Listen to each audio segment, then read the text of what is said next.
Related గా వాళ్ళ processing and genetically modified crops అన్ని యుఎస్ కి సంబంధించినవన్నీ తక్కువ ధరలో వచ్చేసి ఇక్కడ రైతు 50 రూపాయలకు అమ్ముతుంటే అక్కడ ఒక 20 రూపీస్ ప్లస్ అవన్నీ వాళ్ళ ప్రాఫిట్ మార్జిన్స్ అవన్నీ పెట్టుకుని 30 రూపీస్ అమ్మేస్తే ఇక్కడ ఉన్న రైతుల కంటే చాలా తక్కువ ధరలో అమ్మేస్తే మన రైతులేమో అది ఎలాగో ఆ ధరకు అమ్మలేక ఆ పంటలు నాపేసుకుంటూ ఉంటారు. యుఎస్ స్లోగా అగ్రికల్చర్ రిలేటెడ్ గా ఇండియాలో గ్రిప్ సంపాదించేయచ్చు. లార్జెస్ట్ కన్స్యూమర్ చైనా ఎలాగో అలౌ చేయదు కాబట్టి చెప్తున్నాను. లార్జెస్ట్ కన్స్యూమర్ ఎలాగో మంచి యాక్సెస్ దొరికితే అక్కడ ఫార్మర్స్ ఇంకా ఎక్కువ పంటలు జెనెటికలీ మోడిఫైడ్ క్రాప్స్ ని పండించేసి కోట్లలో డబ్బులు సంపాదించుకుంటారు. దానికి ఇండియా ఒప్పుకోవట్లేదు. ఒప్పుకోవాలంటే ఏం చేయాలి? ఇండియా రిలేటెడ్ గా యుఎస్ నుంచి వస్తున్న హైయెస్ట్ రెవెన్యూస్ ఎక్కడున్నాయో దాన్ని టార్గెట్ చేయాలనే ప్రయత్నం యుఎస్ చేస్తూ ఉంది. ఇక అంతవరకు వెళ్ళిందంటే ఇండియన్ కన్సంప్షన్ ద్వారా ఇండియన్ కన్స్యూమర్స్ ఏదైతే ఎక్కువ వాడుతున్నారో అమెరికన్ ప్రొడక్ట్స్ ని దాని మీద కూడా ఇండియా వేసే ప్రయత్నం చేస్తుంది. బట్ అలా వెళ్లే కొద్దీ ఇండియాకే డామేజ్ కూడా ఉంటుంది. సో పక్కవాడు పడిపోతే పడిపోయాడులే, మనం 4 స్టెప్పులు దిగినా పర్లేదు, పక్కవాడితో పాటు మనం తగ్గుతూ వద్దాం, మనం ఏదో ఒకటి చేస్తూ వద్దాం అంటే అది మన గ్రోత్ కూడా మంచిది కాదు. అండ్ ఇప్పుడు ట్రంప్ చేస్తున్న స్టేట్మెంట్స్ ఒకటే కాకుండా తన విధి విధానాల్ని గెలిచిన తర్వాత నుంచి చూడండి, గెలవక ముందు చాలా డ్రామానే జరిగింది.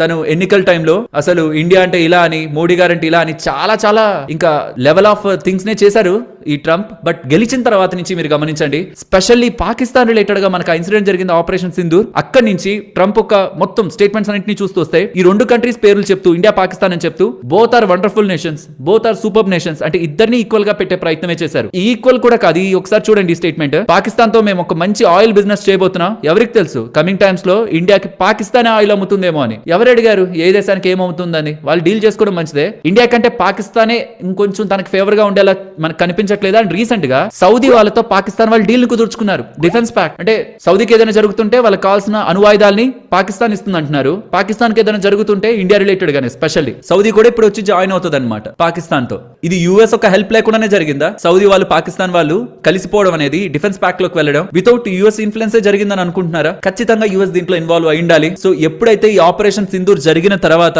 దానికి ట్రంప్ కి ఎటువంటి సంబంధం లేదనే క్లారిఫికేషన్ ఇండియా దగ్గర నుంచి వచ్చిందో అక్కడి నుంచి జరిగిన ప్రతి ఇన్సిడెంట్ ని మీరు కనెక్ట్ చేస్తూ వస్తే ట్రేడ్ డీల్ కంటే కూడా ట్రంప్ ఒక పర్సనల్ ఎజెండానే కనిపిస్తుంది. సరే ట్రంప్ ఒక పర్సనల్ ఎజెండాని పక్కన పెట్టినా యుఎస్